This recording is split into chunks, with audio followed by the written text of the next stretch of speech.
you guess who was right? Jumped on the opportunity. Beautiful killer instinct. How did you not finish that fight? The Battle Giraffe. I mean, Cam Roston, you gotta fucking bring that name back. This kid, Saul Killed, is a fucking rocket.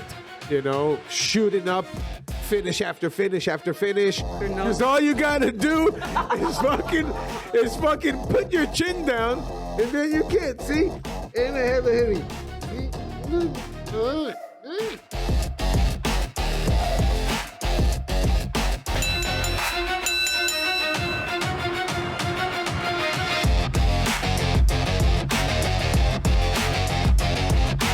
Ladies and gentlemen, welcome to Round One, your favorite combat sport podcast featuring Yaniv Kaminski And big bad Olga Rubin.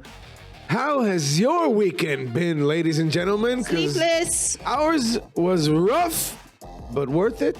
Judging by the bags under our eyes, we kind of figured that we should put an all-nighter and just... Can you tell? Can you tell I haven't had any sleep?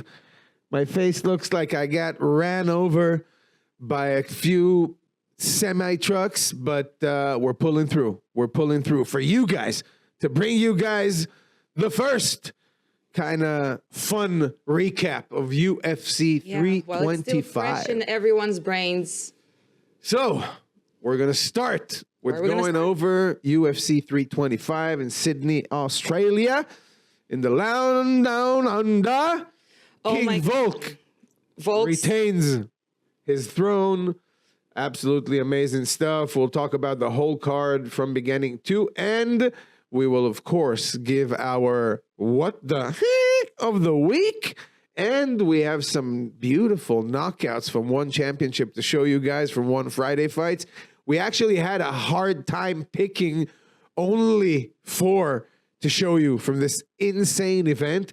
They had 14 fights, 12 knockouts.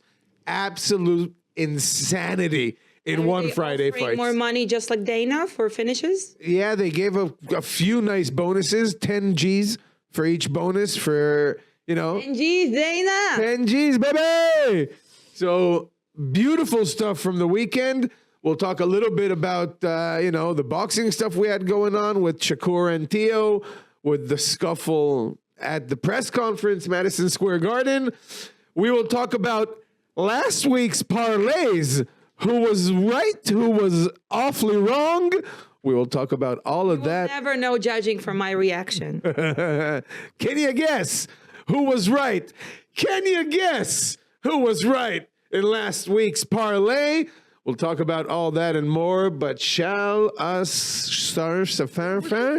Where are we starting? Let's start with introducing the one, the only, on the ones and twos, Johnny Federbush, ladies and gentlemen. I wish you could see that beautiful mug over there, but one day I'll bring him in here to show you. We need more cameras here. 325. Talk to me. Big bad Olga Rubin. Start with the early prelims, the road to UFC fights. Well, there were two nice fights. I would not lie. Actually, I think those fights were kind of more interesting than most of the fights on the prelims. Just because they had like a rush up their butts to try to finish. So those were kind of interesting. I will say about Keiichiro Nakamura that he's been like the most not trying to even engage in anything until the third round, and then he knocked the guy out with a knee. Boom. And did a beautiful job on the mic as well with some nice English. Showed a lot of star potential and interesting guy. Do we have somebody cooking as a new star potentially? Maybe. Listen, the featherweight division is kind of opening up. There's a lot of mess in the top 5, but other than that, for a guy to climb up into the top 15 right now, it's a good time for him, and I'm interested in seeing him next. Other than that, most of the, the other 3 fights on the early prelims were kind of stinkers. Nothing really too much fun. Hopefully, got the job done. Fights, but they were kind of very levered, and no one was really trying to go for the entire finish. But they were cool. They were cool. Kyan hopefully got the job done. other than that, let's go to the prelims. Yep. So we have Jonathan McAuliffe. Yeah, listen, Oban Elliott, the Welsh gangster. Listen, I gotta say, he probably looked the best that I've seen him up until he wasn't. You know what I mean? That first round, he was really looking good. He was really showing some improvements in his game. I was kind of impressed, in the first few minutes. I was like, yeah, Elliott is looking much better. But, Jonathan McAuliffe just weathered the storm, kind of took his time, but when all he needed was that one mistake from Oban Elliott. And he 100% took him down and boom, just jumped on the opportunity. Beautiful killer instinct. He was doing not well until that point.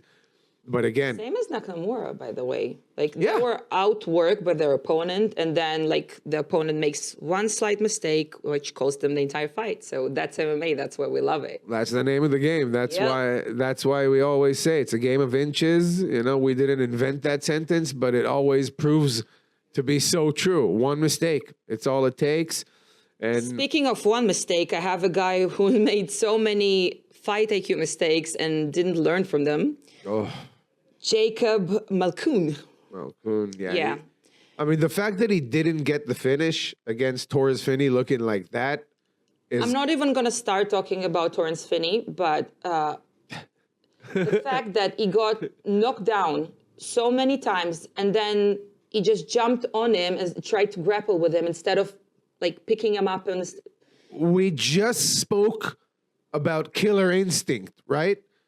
This was the exact opposite. Just such a fucking lack of killer instinct. The guy is so How did you not finish that fight? He had beautiful striking. He was catching him with the ones and twos, and every time he fell, instead of finishing it, he decided to grapple with him, and it didn't go that. Well, we had some more of that down the card that we'll talk about. Kind of the same stuff. But yeah, Jacob Malkoun. You do it once, you do it twice. Okay, cool. Third time, man. Malkoun got the job done eventually. He got the job done because Terrence Finney looked horrible. Torres Finney was just... Torres Finney was bad. Talk about Mike Heck and the boys from MMAfighting.com. Shout out. They spoke about it, calling him the middleweight king of middleweights. Come on, man. What are you doing there? That's the kind of fighters that I'm I don't think he should be. I've never seen a fighter who's that jacked, to the point of he cannot really clap. His left is so huge. I think he has muscles on his teeth.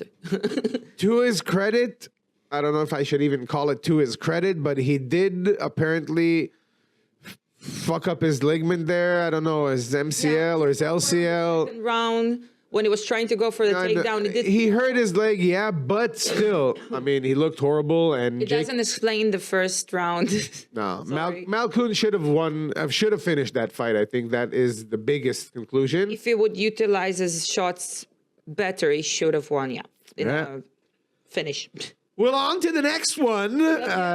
Cody Brundage just keeps being Cody Brundage. He just shows you moments of these blitzes, and then he keeps going on the back foot again and again and again, and allowing Cam to just do his work, keeps going backwards, does these blitzes, sees success, goes back to the back foot, just goes weird, and then at some point, like we saw from him again and again, it just looks like at some point he just turns off, doesn't want to be there anymore, and it feels like his head is not in the right space at the right time. I'll give you an example of myself. I have severe ADHD. So if I don't turn on at the same exact moment, I might get to the same situation where I zone out for a second and then I remember I'm in a fight, then I blitz. Things might happen if you're not, your brain capacity isn't at the right space and time. It happens to him so many times during the fight. He turns on, he turns off, he turns on, he turns off, he turns on, he turns off. And then eventually... You do need to say he had a tough matchup. Okay? He had a really tough matchup. The battle giraffe I mean, Cam Roston, you gotta fucking bring that name back. The Battle Giraffe is a absolute banger invented of a it, nickname. but he should get a medal. But yeah, also did his job very well. I mean, not only found the finish, but also, in my opinion, did a good job on the mic. Looks like he can build up to be, you know, a better and better fighter. Cody Brundage, again, just being Cody Brundage, had good moments, but eventually crumbles. He has a lot of things to think about before he schedules his next fight. Nah, you'll see him again in a couple of months. That's Cody Brundage. He just doing the same exact thing. Exactly. That's just the guy. That's the thing. Like, you want to learn from your mistakes and like try to fix them next time. By the way, we're gonna talk about Ruffy afterwards, but going there. Ruffy. Yeah. Well, that's that. Cam Roston looking good. Again, interesting to see where that guy is going in middleweight. And then the last card. You know, closing down the prelims, we had Junior Tafa and Billy Elikana. Tafa had some good moments there. Yeah. He had some good moments there, and Elikana showed us he's got a jaw on him, that kid. He threw a lot of shots. I mean, you know, if you don't know, Junior Tafa was top ranked in Glory Kickboxing. He's a very good kickboxer. He looked good physically. He had really good moments. And that guy has power. You know what I mean? He has that Mark Hunt, that Islander power in him. And to take those shots from Junior Tafa, to stay in the game, to come back in the second round and find the win via submission, hats off to Billy Elikana, man. Though. That's MMA. You got to have that jaw on you. But again, not many people can handle taking those shots from Junior Tafa. And Billy Elikana looking very good. He's improving from fight to fight. And light heavyweight is a very, very open division. You know what I mean? So Billy Elikana might just slide in. That's what I'm saying. That's what I'm saying. You might find this guy in the top 10 much quicker than you think. Think about the guys in light heavy and heavyweights, like the ones who started lately. Like, think about Mr. Salsa Boy, and think about Walter Walker. Like, they basically fought so many times in 1 year, and they just literally just signed. They just signed and they fought so much, and there we are. I talk about it so much, you know. You know, I talk about it with young fighters. There's so much that goes into the weight class. It depends what weight class you're fighting in. It's very different. The road to a belt in flyweight and in heavyweight are relatively super easy if you compare them to the road to the belt in 135, in lightweight, in welterweight, you know. Featherweight as well. Those categories are just packed. But when you're talking about light heavyweight at current, I'm talking about now times, yeah? Current middleweight is pretty open. Current light heavyweight is very open. Current heavyweight is very open. Keep shifting. Because they keep shifting classes, and they have all these interim stuff. And again, they don't have... It's already a mesh. They don't have that super strong top 10, top 15 that you have in other categories. You know what I mean? You have a strong top 2, top 3, but then all the rest of the way to the top 5 is relatively shorter than other divisions. Many times per year and you win, you might get there much quicker than expected. So shout out to the guys. All right. Well, let's move on to the main card. Ladies and gentlemen, we are opening with one of our favorite new fighters and our favorite names to pronounce. Let me say it. Salkild. Ooh, she got it right. Got it right for the first time. Quillen Salkild, ladies and gentlemen. The son of the baker. Listen, this guy. Oh, by the way, son of, shout out to Billy Elikana that put on his nickname Son of Susie, which is his mother's name. And the fight night was actually his mom's birthday. His mom passed away, and he promised her that he's going to take his fighting career as serious as he can. Dedicated the win to her. So shout out to Billy Elikana for the nickname Son of Susie. That's some beautiful stuff. Love it. Back to our boy, Quillen Salkill. The man and the mustache gets another finish. He looked What can you say? incredible. He just looked incredible. We kind of knew that it's not a tough matchup for him. Yeah, it was the biggest favorite on the card. I mean, last time I checked right before the fight started, I think he was minus 1,200. What? Yeah, Whoa. It's like the biggest favorite that I've seen in quite a while. Guys, you didn't give the other guy a chance, did you? No, the Vegas didn't give Malarkey a chance, and I mean, rightfully so. Malarkey is a good seasoned veteran, but you're talking about this, where these guys are when they're meeting. This kid, Salkill, is a fucking rocket, shooting up finish after finish after finish. Malarkey is kind of up there, towards the later stages of his career. And Salkill just, ran through him. Again, Malarkey looked pretty good. Was beautiful because, first of all, he didn't double hook his legs. He hooked 2 feet on one hip, made it impossible for him to turn around. And what other people don't understand about rear naked chokes, first of all, it's the easiest one to catch in MMA, but in order to catch it, you have to sink it before you actually close it up. Yeah, right? It's also the easiest one to defend. You won't catch me in a rear naked choke. Motherfucker, no. Because all you gotta do is fucking put your chin down, and then you can't see. And I have a heavy. See?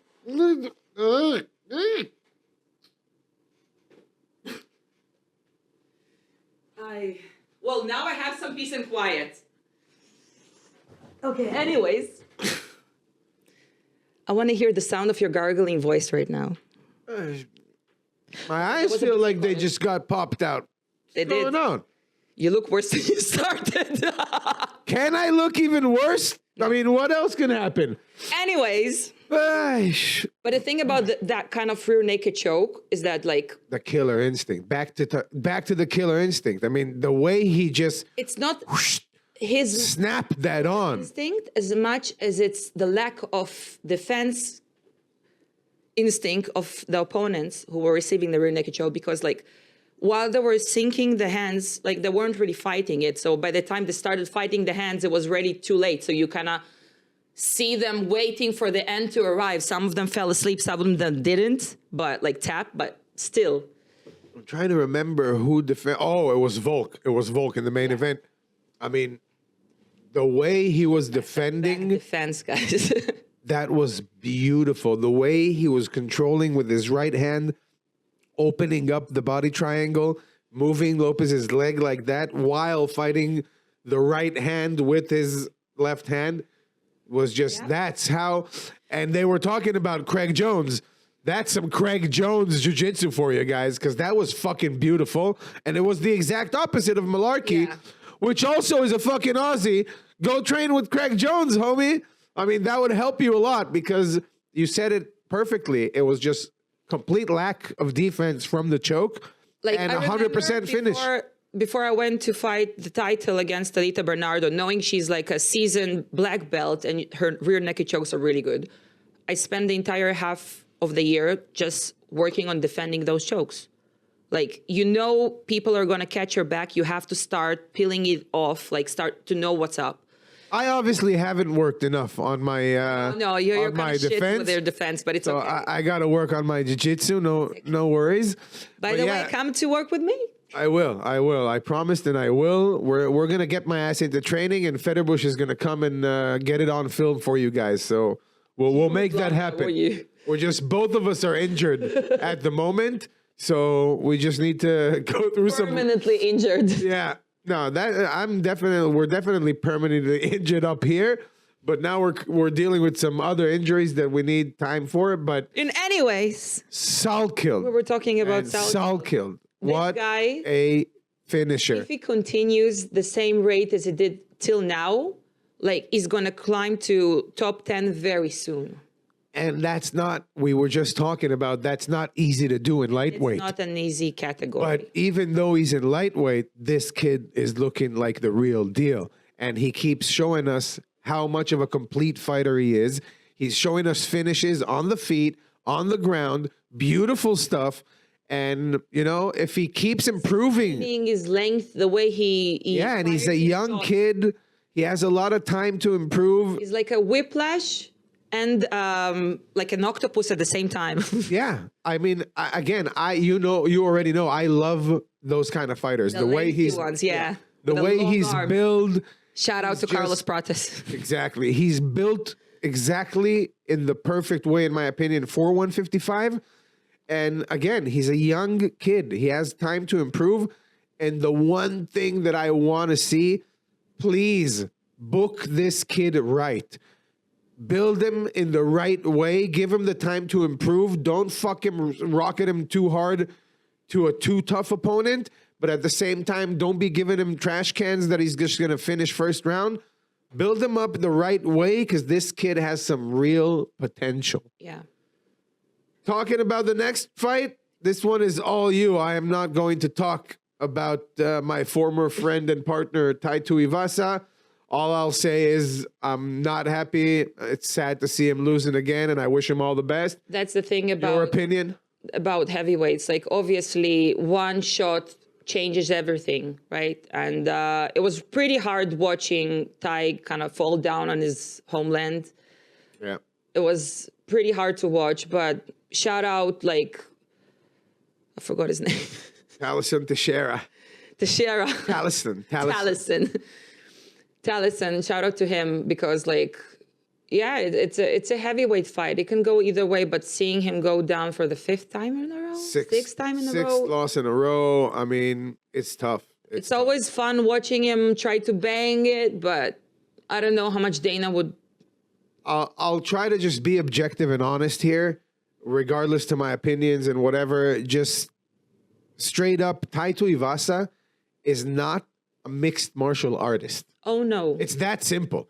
I don't think he will disagree. He is a banger. He's a street fighter. Brawler. He's a brawler. He's a striker, if you want to call it that. He's not a mixed martial artist. He doesn't want to do wrestling. He doesn't want to do jiu-jitsu. And you see that against a very average guy in Talison Teixeira, it was just too easy to take him down, and that's what lost him the fight. On the feet, he can kill anybody on any given day. But once it goes to the ground, he's just helpless. And Talison Teixeira, at some point, you know, that third round, it almost looked like Talison is trying to give Bam Bam a chance to win this thing. And he got caught a couple of times there. But still, Tai didn't manage to get that one to put him to sleep and get that shoey at home like everybody wanted to see. Sad to see. I don't know if the UFC will necessarily cut him at this point, because he still brings a lot of fun. It does bring a lot of fun, but when you're like trying to just to hunt for a headshot and you're kind of reluctant of trying until you try once, twice, like, it's not enough. Like, no, it's not. It's not enough. There is a bar, some sort of a bar right now that if you're a UFC fighter, you kind of have to level up. And that means as an MMA fighter, you have to work your ground game. You have to work your wrestling, even if it's only defense. My honest advice, and this is from the heart to Tai, would be either go do boxing, go do dirty boxing, bare knuckle. Go do bare knuckle, go do WWE. You know, there's a lot of things that this guy can do with his star power. He's a fan favorite. People love him. He's super popular. He brings numbers. Rooting for him over there, like everybody wanted to see him do a shoey. But again, I just don't think he's in the right sport. That's how simple this is. He should not be fighting in mixed martial arts. That's it. There's so many other things he can and should do, and that's all we can say about that fight. Totally agree. As far as Talison Teixeira, I mean, again, he showed that he's an okay heavyweight. Not anybody that I don't ever think we're going to see in the top 3, top 5. He showed that, again, he had every chance in the world to finish Tai Tuivasa on the ground. And this is, again, against an opponent that does not have a ground game, and you should be able to finish him when you got him to those points. He did not finish him, and this is the first time he actually went out of the first round. So maybe, you know, to gain some experience, okay, maybe he'll get better, but not impressed by Talison Teixeira. Let's say it that way. It wasn't a great win. No, absolutely not. All right, let's move on to the big three. The big three fights on this card. Rafael Fiziev against Mauricio Ruffy. Can I just say something? Yeah. I'm listening. In the beginning. Like up until I saw their stare down that Rafael decided to. I am Inigo Montoya. You killed my father. I am son of. The fuck was that? That was way too. That almost went into what the fuck of the week, by the way. I mean, yeah. I am Rafael, son of. What are you doing, bro? And by the way, like the reaction from Ruffy, the reaction priceless. Said it all. Priceless. I wanted to take it back that I said that Rafael is gonna win. Fucking cold as ice. Ruffy, cold as ice, silent assassin, just looking at him and going, relax. You seem like you're shaking. Different vibes than his last Untouchable. Fight. Like untouchable. It was a completely different person going to the fight. Yeah. So I think maybe him changing his team was the best thing he could have done for himself. By the way, he surprised us all, saying afterwards that he did not leave the Fight Nerds, that he's going back there. So apparently things are back in good terms there. Because I hope so, because I heard that it was kind of rough for a minute between him. Stopped following him. Yeah. It's kind of rough between him. I hope it's back on good terms. But I mean, it was a good camp for him, at least. Working with Volkanovski. I was honestly 100% sure that Rafael's like work rate and like inside pocket work is gonna be the one to bring the. So was Fiziev. Yeah, because you saw that that's what he was trying to do. He was trying to put the pressure on very early. He was trying to put on a high volume, but Ruffy was just so calm, collected, patient. It was just beautiful. It was just beautiful to watch. And at some points, if you blink a little bit and you go a little bit far, it's watching Connor. It was like watching. It felt a bit way too similar to me, you know, like insane. There were moments, emotions, and you're like, wow, that's there were moments that I was like, okay, this is orthodox Conor McGregor. Yeah. Okay. Even the face, the way that he looks at certain moments and angles. The way he stands, the way he like handles himself. It was like orthodox Conor. Right? Orthodox Conor. It was crazy. Right was exactly like the straight left from Conor, but the opposite direction. Talk about glazing Conor McGregor. Ruffy should have gotten the whole fucking I want to be Conor tattoos like Ilya Tuporia, right? The back tattoo and the chest tattoo. I think we have enough Conor wannabes. What do you think? Yeah, but this guy already looks like him and moves like him, so it would be much funnier. It comes natural to him. It's not It does. And listen, it's just such a pleasure. If you like striking, a lot of people are like, yeah, they're two technical strikers, so it's going to cancel each other. It's going to be really a boring fight. And I told people, if you listened last week, I mean, it's going to be a good fight between two strikers that want a win right now. And I think Ruffy's going to get it done. And he got it done absolutely. And he was right, guys. He was right. Sometimes I get it right. We'll talk about the parlay of the week in a second. But wow, Ruffy is back on track, looking beautiful. Great finish for him. He's right back in there now. And this brings me to what's next? What's next for him? What's next for Ruffy? What's next for Fiziev? Who would you match these guys up with right now? I'm pretty sure Ruffy would like to avenge his loss to Benoit and Denis because he's going up the ranks right now and he wants to catch up. I think that's perfect. Both of them after a win right now. I'm not sure both won after the same card. Ruffy again? Yeah, he wouldn't like to, but it's the right thing to do for both of them right now. It's not the right thing to do to him. It is to Ruffy. I mean, again, if you want to get that loss back. Talking about, shooting much higher. Yeah, okay. He tried, and obviously he doesn't want that, but you should, if you consider yourself a champion, you should want that rematch. You should want to get that loss back, right? But again, interesting to see where that goes, but I agree. I would love to see that matchup. What do you do with Fiziev at this point? He kind of pushed himself completely out of top 5 talks. Too much. He pushed himself too much because after the loss to Gaethje and now this, maybe he needs to go a bit lower on the rankings. Like maybe, I don't know. At this point, and I'm sorry to say, because I like this guy a lot, but at this point, he's probably turning into a gatekeeper. You know what I mean? He's probably going to be this guy now Please don't instead of fighting these big names, he's going to be fighting these young up-and-comers. He's going to be the Neil Magny of his division. Pretty much. I mean, don't be surprised if you see Soul Killed fighting him in a couple of fights. You know what I mean? That's the kind of way he's going at the moment. But again, Ruffy just looked beautiful. And then our boy, Dan Hooker, which is never in a boring fight, never in a boring press conference. Never, ever. How can you fucking not love Dan Hooker, the hangman? Guy is pure energy. Like, this guy is gold. Win or lose, I mean... You always want to watch him. Exactly. Like a Dana favorite in that part. Like, he's like a Charles Oliveira, Nate Diaz at this point. It's just somebody you want to watch fighting. Win or lose doesn't fucking matter too much. He's such a fun guy. He's such a fun guy. Fight. It was a really good fight. And it was a really, really much better first round than I expected. But eventually, as I expected, again, bulldozer. BSD was just too much for Hooker at some point. And like I thought, a storm coming to you and just like a pile of bees. I don't know. They just don't let go of you. Yeah. And there's nothing to do about it once it starts. We saw it coming. I didn't think it was a smart or good matchup for Dan Hooker. He never took smart matches anyway. But he doesn't care. And rightfully so, because like I said, he's just a fun he makes the fights guy. Interested. Like, as long as he doesn't lose, like 6-7 fights in a row, he's not going anywhere. He's just somebody we always want to watch fighting. Well, Michael Chandler is still in the roster.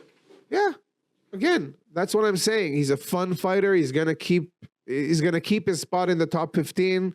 He just needs a win here and there to stay relevant. And maybe that's they pretty should much fight it. each other. Yeah, it's not a bad idea at all. Last but not least, King Volk, baby, King Volk. We spoke about it. I told so many people. I don't know when was the last time that this amount of people reached out to me to ask, Kaminski, what do you think? Who's going to win this fight?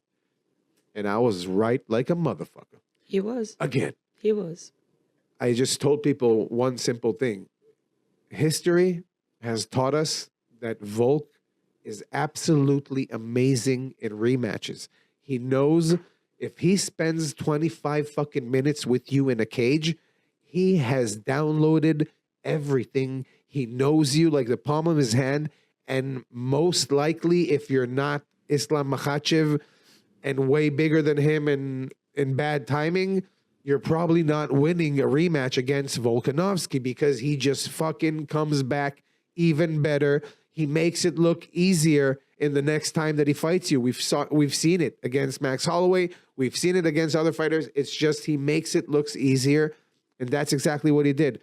He just made it look easier than the last time. He did. Whenever he decided to kind of really turn it on, you saw that 5th round. I mean, when he decided to just go for it, he snapped Lopes with some beautiful shots. We're not surprised. We already knew Diego Lopes has a fucking chin on him, this kid. He has a chin, but I think the only reason people thought that Lopes is going to win here is because everybody was talking, and I said that it's complete nonsense. Everybody was talking about Volk is retiring. It's his last fight. Oh, not in that way. He's old.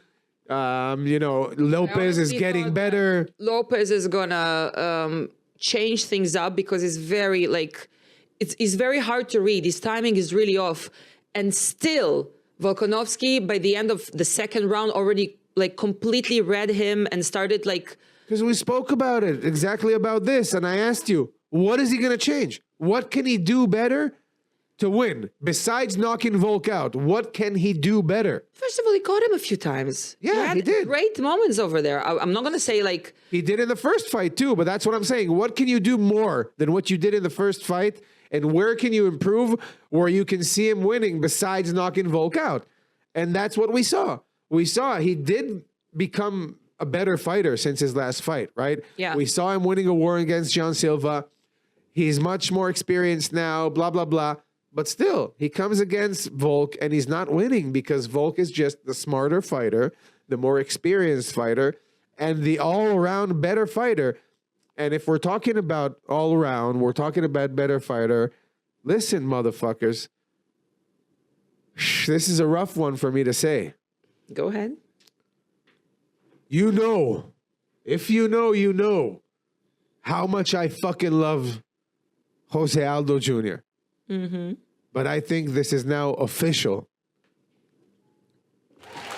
Alexander Volkanovski, you are officially, in my book, the greatest featherweight of all times, ladies and gentlemen. I think you can make it official. Nobody has done what this guy has done in featherweight. And you know how obsessed I am with Aldo's run. But he has the same amount of title wins.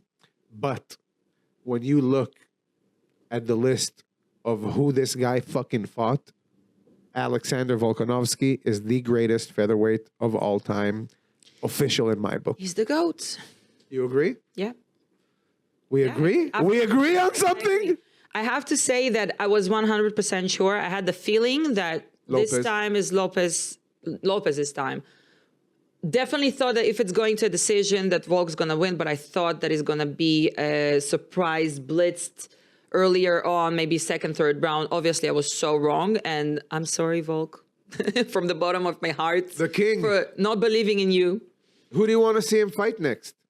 Wow. The only thing that comes to my mind right now is like you have probably Leron Murphy sitting and drooling over there. But he's waiting for a different matchup at the moment, as we know. So that's weird what they're going to do with the timing there. And then you got Movsar. But it leaked kind of that Movsar is going to fight Leron. That's what I'm saying. You know, they're probably fighting each other. Volk maybe is going to take a long break, but then on the other hand, you heard Volk saying he doesn't want to take a long break. The opposite. He wants a quick turnaround. So it's very interesting to see what they're going to do next with Volk. And then what do you fucking do with Lopez now? Who do you match him up with? That's a hard one. I have it. I have the matchup. Go for it. Arnold Allen, baby. Ooh. Diego Lopes, Arnold Allen. That's a fight I want to see. What do you think? It's a good matchup.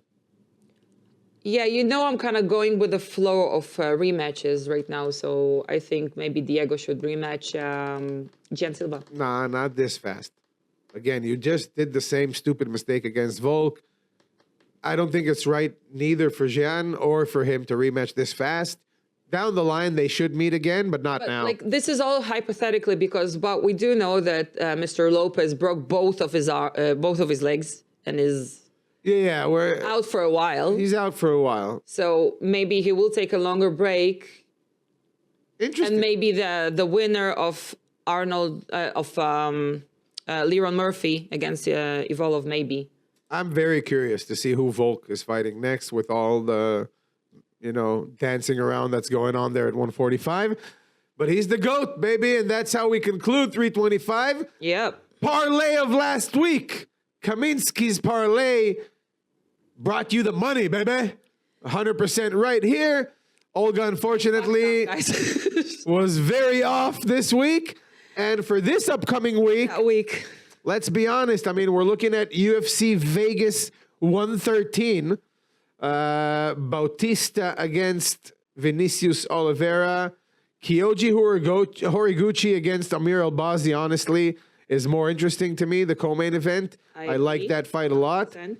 Jailton Almeida against Rizvan Kuniev is an interesting matchup. Is this on the main card, though? Because this main card looks like a Apex main card. Yeah, but Jailton is going to make a bad fight even worse. Yeah, that it is what it is. They put Jailton there, and honestly, I understand it because he's giving stinkers, so might as well do it in the Apex instead of... Yeah, Apex, but still main card. There's nothing better to put, you look at the main card. If they know he's doing stinkers, then why did they give him another opportunity? They just cut him after his last win. That was a win, by the way. Yeah, I mean, if we got to do, because this is a very stinker of a card and we're running short on time, we got to show you guys some knockouts. I'd rather watch the knockouts. Yeah, but let's do a quick parlay of the week. Kaminski's parlay.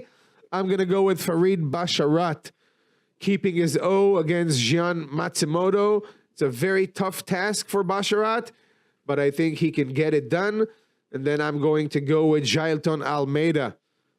keeping his winning on against Rizvan Kuniev, and then I'm going with Kyoji Horiguchi in the co-main event. Let's go to Big Bad and last week, very wrong, Olga Rubin's parlay. Talk to me.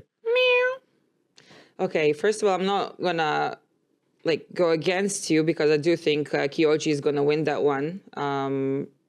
Yeah, 100%. Kyoji is gonna win against Amir Albazi.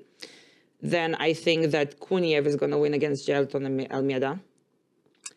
Then I think I'm gonna take Dustin Jacoby to win against Julius Walker. Oh, it's a bad pick. That's a bad pick because I see Julius Walker destroying Jacoby.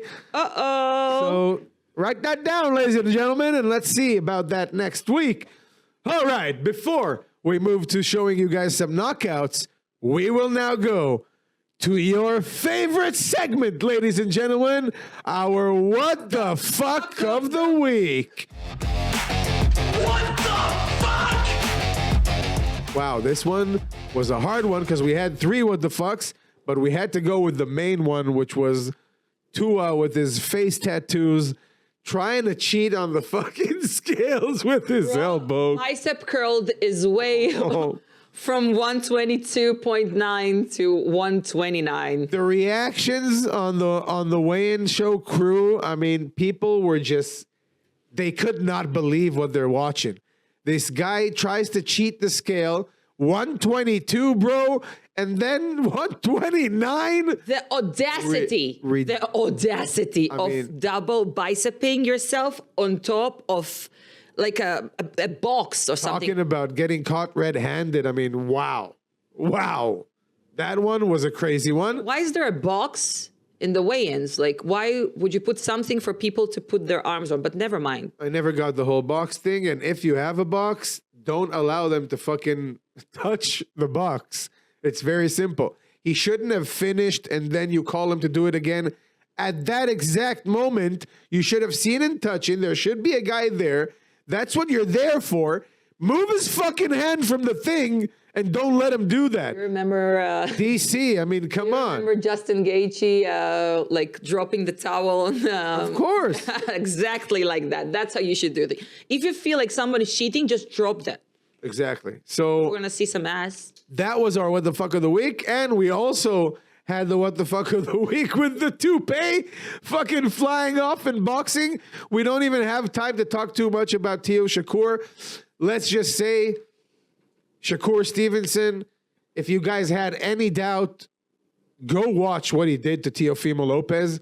And I mean, Shakur is just on a fucking different level. He went up to 140. He showed that he is one of the greatest boxers on planet Earth at the moment. It might not always be beautiful, but Shakur Stevenson is looking fucking good, and it works, and it was an absolute dismantling of Teo and the scuffle in Madison Square Garden. I mean, What the hell was that? with Bill Haney, I don't know what happened there exactly. I've seen so many different angles, and still I can't exactly understand. Really came out whether what was going on. Was it really Bill Haney? At some point, I think that in one of the videos, I did see him fucking on the floor getting stomped, which was bad. But then there's another video from earlier where you see Devin kind of just looking and not really getting close. Weird stuff and some craziness going in Madison Square Garden again. But not surprised though. We'll just sum it up with wow, Shakur Stevenson looking fucking amazing. And before we leave you guys until next week, let's watch some knockouts, baby.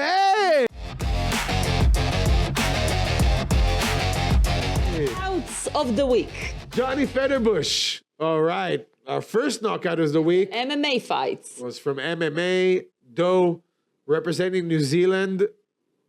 Saklag, the Philippine. Wait for it. There was a tiny little touch of the left hand that dropped his ass on the floor to finish with a beautiful ground and pound with a lot of force behind it. Finally, this is how you do ground and pound, guys. This is how Muhammad Sulaiman, the ref, tried to give Saklag every possible chance to get back in that fight, because... When you're saying it like that, you mean it's a very late stoppage. No, again, I don't. Because Sakalag is a very well-known fighter to kind of snap back from these things. Was he defending himself during those 100 shots he received? No, but also take in mind the speed, bro. You see, Doe just came on with... pop, pop, pop, pop, pop, pop, pop, pop, pop.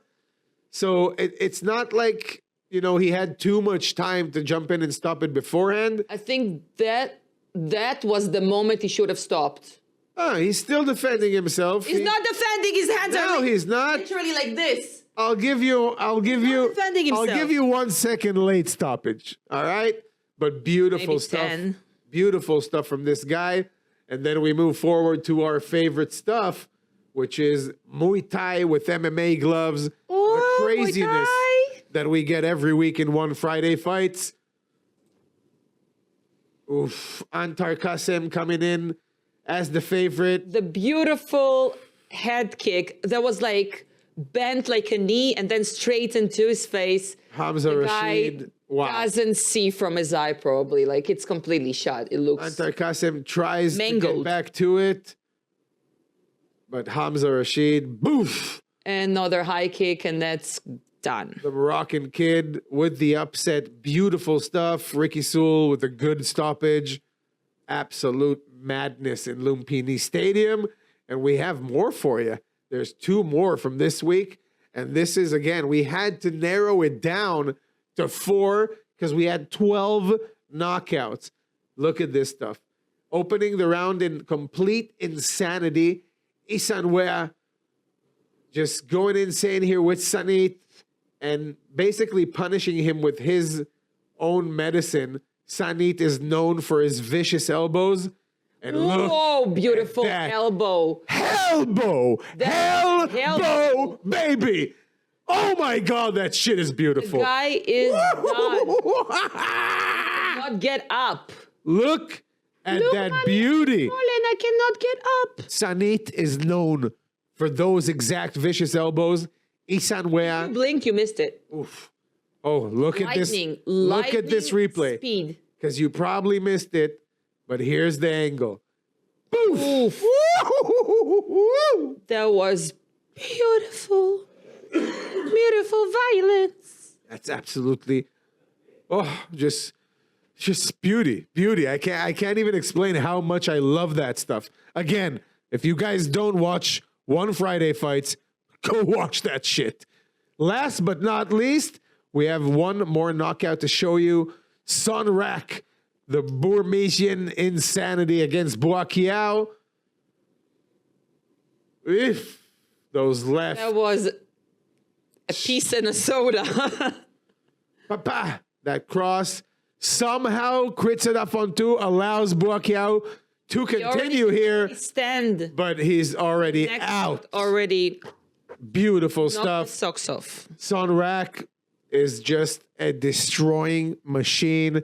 And what can we say, man? Again, if you're not watching One Friday Fights, Go watch on YouTube or whatever it is in your country, because it is absolute madness every week.